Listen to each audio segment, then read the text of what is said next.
Friday night, some parts of Michigan were hit with heavy storms. In West Michigan, homes and buildings have been torn apart. Household belongings in some areas are scattered across neighborhoods.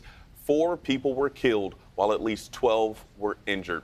Our Julia Avant joins us live again from Union City. So, Julia, you spoke to a man who lives in that area. I'm pretty sure when the storm hit, he had to run to safety.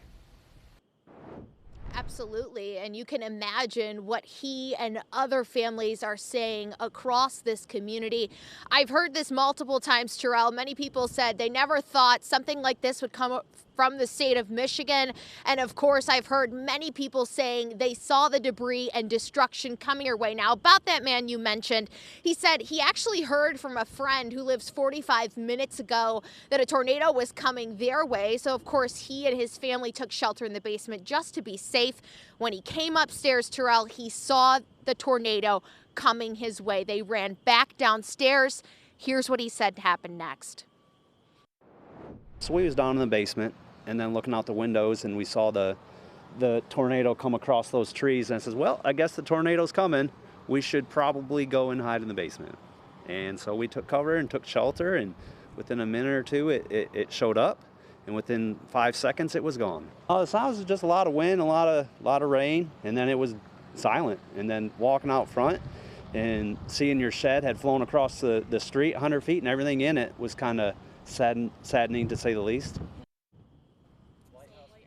The next thing he told me is what you're seeing on your screen right now. This family has 2 little boys, and the room you're looking at right now is that homeowner's 11-year-old son.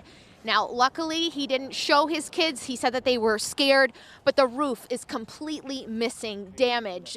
They're going to have to fix everything. They tried to get all their toys and clothes left from this destruction. And of course, they're in shock like so many families. And officials have since spoken out. And a couple hours ago, they said they do not need food or water if people would like to help. We've been down here for a couple hours and we've been seeing people passing by, people that don't even know these families saying, how can we help? Because this is shocking for so many families. So they don't need food or water. They've got that handled. But if you at home would like to help, they are taking monetary donations that you can make through the Red Cross or the Branch County Sheriff's Department.